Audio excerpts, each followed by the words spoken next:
understand the changing Arctic of the present, green edge scientists need to first understand the past. Paleoceanography examines Arctic conditions and how they've changed over millions of years, with an emphasis on the more recent past as human industrialization has sped up the pace of change.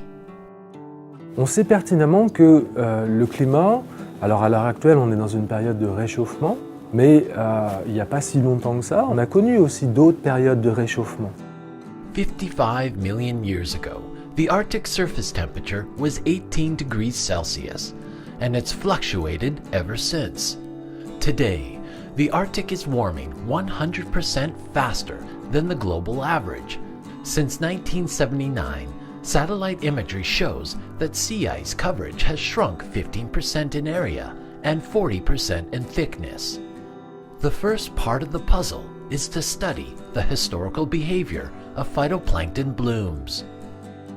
Donc nous, c'est notre contribution par exemple au projet qui est vraiment d'essayer de reconstruire quel groupe d'algues vivait en fonction de la présence de glace, de la température de l'océan, éventuellement de la température du fond de l'océan, et voir un petit peu comment la production primaire évoluait pendant ces intervalles. Questions for researchers include: how do past climate fluctuations influence the spring bloom? How far north did the blooms extend in warmer periods? To answer these questions, scientists reconstruct past conditions with sediment samples collected from the sea floor. At the ice camp, samples are collected with submerged sediment traps using rotating cylinders to concentrate and preserve specimens. On board the Edmondson, core samples are collected in a very simple and effective manner. À récolter des carottes, ce qu'on appelle des carottes de sédiments, donc des cylindres de sédiments dans l'océan, qui sont le résultat d'accumulation de particules produites dans l'eau. The cask gravity core collects samples up to 6 meters long in deep water sites. The piston core, used in shallower water, acts like a syringe, sinking into the sea floor and sucking up a core sample without compromising the sediment strata. These samples are mainly composed of minerals, clays, and dead plankton that has settled in layers over many centuries at the bottom of the sea. Certaines techniques nous permettent de déterminer la date de chaque couche dans cette carotte, et puis certaines analyses chimiques et biologiques nous permettront de déterminer à chaque année la production de biomasse par la floraison printanière et de remonter le temps jusqu'à 2000 ans en arrière ou bien plus. Scientists are looking for markers of the past that can be compared with markers of today.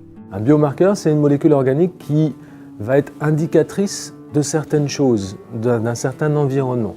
Un microfossile, c'est le squelette d'une algue.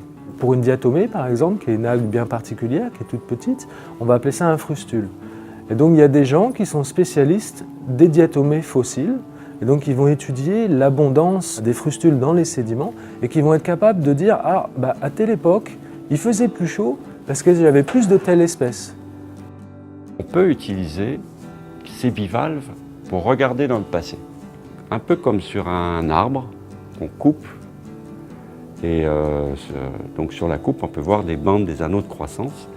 Donc quand on prélève un coquillage, on regarde les bandes, on attribue une année à chaque bande, ce qui nous permet de remonter dans le temps et de pouvoir déterminer les fluctuations du transfert de biomasse de la surface vers le fond. Voilà, c'est une autre méthode innovante qui est utilisée en cas de greenage.